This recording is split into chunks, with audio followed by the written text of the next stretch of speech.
Assalamualaikum warahmatullahi wabarakatuh guys. Ya teman-teman, apa kabarnya kalian hari ini? Ya tapi keadaan sekarang lagi mendung ya guys. Ini tiap hari ya, sudah berjalan berapa bulan. Cuaca Malaysia sekarang ini tak menentu ya.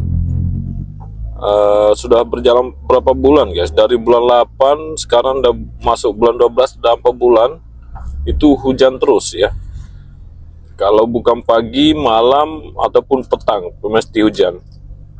Jadi teman-teman, tak perlulah saya tunjukkan misai saya lagi ya, karena banyak yang komen yang suka dengan misai saya, jenggot saya. Tapi itu tak perlu tunjukkan lah. Dalam hal ini kita hanya bahas ya, macam mana komen-komenan saudara saya yang ada di Indonesia. Lagi-lagi saya mengatakan ya, janganlah selalu membuat fitnah tentang apalagi keadaan Malaysia. Lagi satu, kita perlu berpikir ya, bahwa fitnah itu sebenarnya tanpa kalian sadari membuat video yang hanya kerjanya memfitnah, itu dosa jariah kalian sangat mengalir ya. Selama video kalian itu ditonton dan membuat sakit hati orang lain, pastinya dosa jariah kita itu akan mengalir terus ya, selagi kita tidak hapus atau kayak gimana. Jadi ini pesan saja lah buat teman-teman, saudara atau siapapun yang saling ingin menjatuhkan ya. Dan tujuan saya sebenarnya tidak lain, tidak bukan, tujuan saya membuat video itu hanyalah untuk bagaimana cara ya mencari jalan, mencari tahu apa sebenarnya yang kita pertikaikan antara Indonesia dengan Malaysia. Nah, semua tanah kita itu milik Allah Subhanahu wa Ta'ala, dan pastinya semua apa yang kita miliki di dunia ini pasti akan kita tinggalkan guys ya. Jadi tidak perlu apa yang kita perlu sombongkan di atas diri kita masing-masing, karena di mata manusia, di mata Allah itu manusia sama. Namun akan tetapi saya lebih fokus terhadap apa perkataan-perkataan saudara kita yang ada di Indonesia juga mungkin. Dan juga di sini saya mengklarifikasi, saya memang mengatakan juga tidak semua orang Malaysia itu baik juga ya, ada yang jahat, ada yang, jadi di mana-mana lah, mana-mana negara ada yang baik, ada yang jahat. Kalau semua manusia ini baik semua, tidak akan ada orang miskin, tidak akan ada saling menghilangkan nyawa atau sebagainya atau kejahatan lainnya ya. Contoh, kalau semua orang baik, pasti antara manusia satu dengan manusia lain itu akan saling membantu. Tapi yang perlu kita ketahui ya, bahwa kalian bisa melihat di sini, ini sekarang jam menunjukkan 12.47, jadi kebanyakan para pekerja itu keluar beli atau keluar makan ya, jam istirahat keluar makan. Dan di sini ini macet atau jemet karena diakibatkan lampu merah di depan saya. Namun kita bisa melihat dan mendengar klakson tidak ada ya. Sekali lagi saya katakan, klakson tidak ada, teratur ya. Bahkan antara kereta di depan dengan belakang itu tidak saling mepet ya. Apa tujuannya untuk tidak mepet? Supaya menghindari ketika mungkin ya ada sebab akibat yang kita tidak tahu ya, tiba-tiba terjadi kecelakaan atau apa. Jadi kereta di depan itu mungkin kita bisa elak ya, boleh tidak seteruk itu, karena dari dorongan belakang kita tidak tahu. Dan di sini saya juga ingin menyampaikan terhadap mungkin banyak saudara-saudara saya yang ada di Indonesia yang tidak mengetahui kenapa rata-rata di Malaysia itu suka kereta sedan ya. Mereka tidak banyak kelihatan di jalan ini, tidak jarang terlihat bahwa kereta MPV itu jarang ya. Karena pada dasarnya gini guys ya, kenapa orang Malaysia di atas jalan raya itu mobil mereka kebanyakan sedan? Yang pertama ya, kereta laluan jalan raya mereka sangat mulus dan halus ya, sehingga tidak ini, karena kita ketahui sedan itu kan pendek ya, rendah dia. Jadi kalau jalan berlubang pastinya akan sangkut, akan tetapi diakibatkan jalannya Malaysia itu halus, ya rata.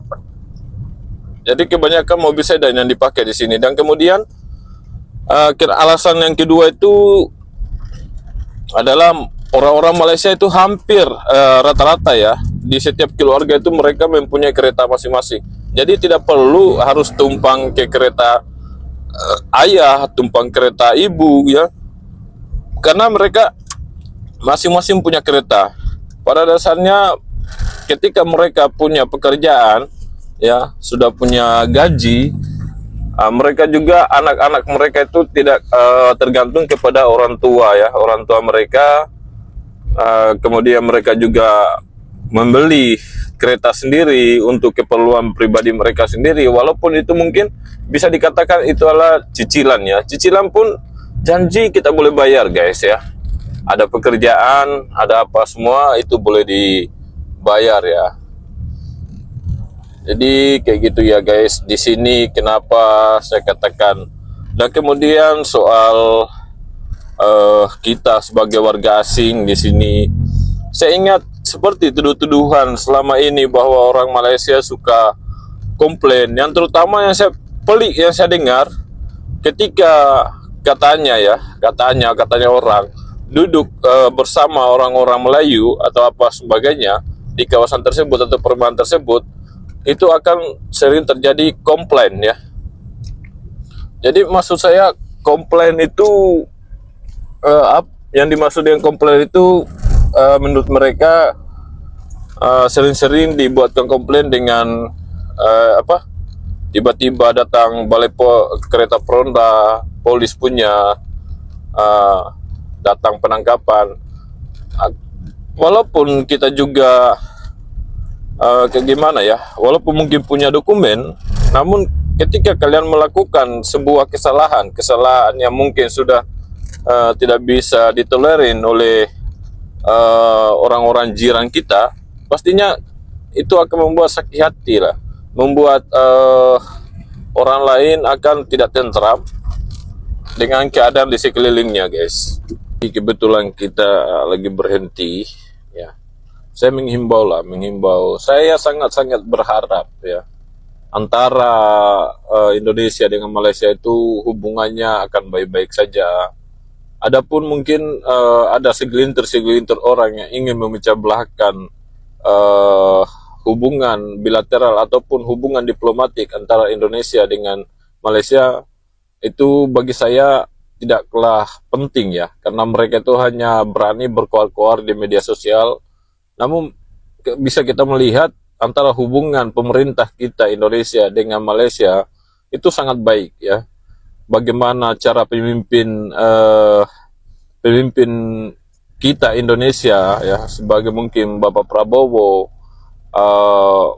melobi dengan Perdana Menteri Malaysia Anwar Ibrahim supaya warga-warga asing atau pekerja TKI tenaga kerja Indonesia yang tujuannya ke Malaysia dipermudah ya, mungkin secara dibuatkan pengurusan permit tidak begitu sulit. Contoh seperti, kenapa saya katakan tidak sulit, contoh seperti dulu ya, dulu kita harus balik di Indonesia ya, kita balik di Indonesia buat sampai duduk di sana 3 bulan, 4 bulan sampai 6 bulan kita menunggu, dan tentunya kita di Indonesia menghabiskan banyak uang ya untuk kita pakai, walaupun kita duduk di rumah tumpangan ataupun syarikat atau PT ya yang memberangkatkan tenaga kerja, itu pastinya kadar makanan di sana itu tidak teratur ya, dan kemudian kita harus, dan mungkin tidak ikut selera kita ya guys, jadi otomatis kita harus keluarkan duit sendiri dalam pocket sendiri ya. Jadi dari sini ya guys, saya lebih menyayangkan terhadap saudara kita yang ada di Malaysia yang mungkin masuk secara gelap ya.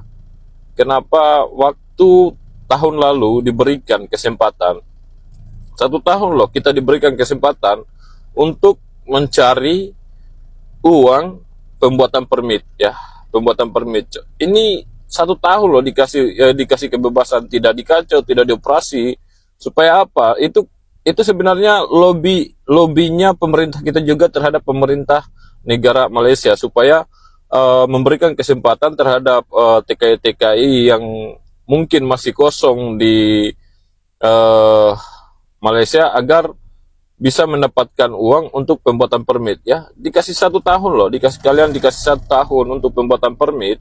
Namun saya melihat juga, saya menyayangkan banyak juga yang tidak membuat, banyak juga yang tidak mau membuat permit tersebut dalam RTK 2.0 ya. Nah, kemudian sekarang banyaknya operasi di mana-mana di seluruh Semenanjung ataupun walaupun di bagian Malaysia Timur, Sabah, Sarawak sana operasi. Kebanyakan sekarang juga kini mengeluh ya, mereka mengeluh. Nah, kenapa loh kalian diberi, tidak mungkin lah 1 tahun kalian tidak mendapatkan uang, contoh mungkin 4.500 ataupun sampai 6.000 ya untuk pembuatan permit. Tak mungkin lah 1 tahun loh. Itu 6.000 itu kalau kita kumpul-kumpul mungkin 1.000 sebulan, baru 6 bulan ya. Lain kita boleh kirim, kita boleh pakai apa segalanya. Namun kan kita tidak bayar cash satu kali, ada peringkat, ada tahap dia ya. Mungkin waktu pendaftaran bayar 1.000, kemudian lagi ketika jab jari 2.000, ketika lagi medical 2.000, macam tuh dia sampai selesai. Jadi keluar permit baru kita bayar full ya, dia akan bertahap. Namun juga memang saya melihat kebanyakan yang tidak jadi ya, kasihan. Ini kejadian di teman-teman saya juga sendiri, tidak jadi permit mereka, namun sudah dibayar dengan bayar full. Akan tetapi sebenarnya itu bukan apa ya, mereka terlalu mempercaya orang. Dia sebenarnya bukanlah agen ya, bukan agen ataupun yang berhubungan langsung dengan pembuatan RTK atau permit 2.0 yang lalu. Mereka tetap membayar ya, mereka mempercayai orang tersebut. Jadi alhasil sekarang mereka tidak jadi ya, uang semua sudah dibayar. Itu saya nggak tahu kayak gimana prosesnya, tapi saya melihat berita bahwa pemerintah negara Malaysia itu akan mengembalikan uang-uang tersebut yang sudah, atau orang-orang yang sudah membayar namun tidak jadi permitnya akan dikembalikan. Tapi tergantung agen mereka. Kalau benar-benar agen mereka jujur, uang itu dikembalikan ya alhamdulillah. Jadi mungkin sampai situ ya guys ya. Lagi-lagi saya menerangkan, saya memberi edukasi, video-video saya itu tiada tujuan lain, tiada tujuan untuk memecah belahkan antara kedua negara ini atau membanding-bandingkan. Walaupun perbandingan itu menurut saya bukanlah perbandingan, bukanlah tujuan saya membandingkan Indonesia dengan Malaysia. Saya hanya ingin membuka mata pemerintah kita supaya melihat bagaimana perkembangan negara kecil tersebut yang selalu kita katakan negara kecil, namun kita bisa lihat pembelanjaan mereka lebih tinggi daripada kita Indonesia. Mereka sebenarnya kalau kita melihat ya, kalau dinilai dari sumber kekayaan alam, Indonesia lebih kaya loh. Tapi kenapa tidak bisa mampu mensejahterakan rakyatnya? Sedangkan Malaysia ini hanya banyak berharap terhadap investasi daripada luar negeri.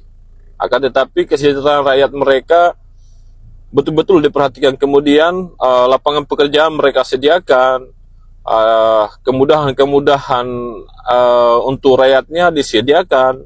Itu yang kita sayangkan guys selama ini.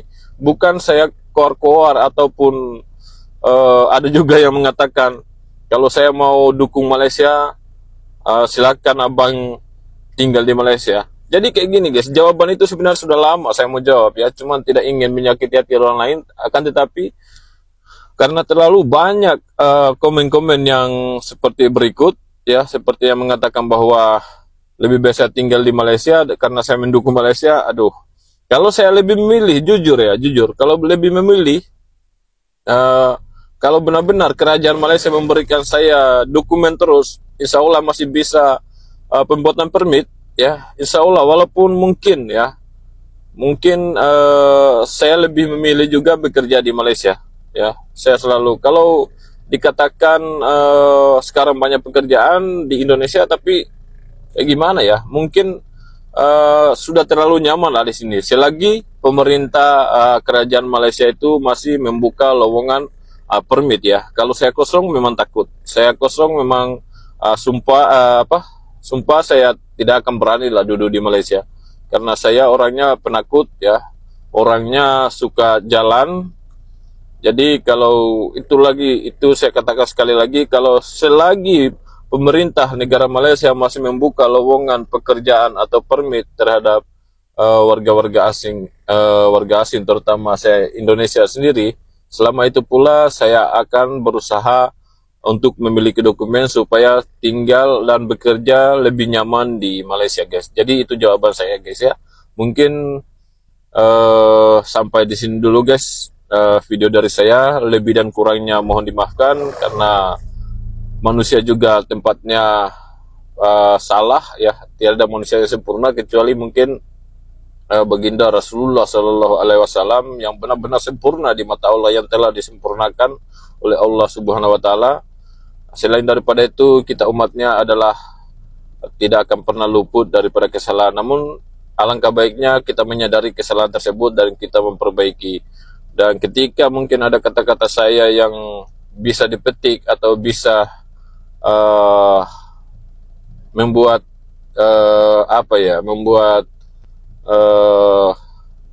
senang di hati kalian, itu datangnya daripada Allah Subhanahu Wa Taala. Dengan akhir kata, wabillahi taufiq wal hidayah. Wassalamualaikum warahmatullahi wabarakatuh.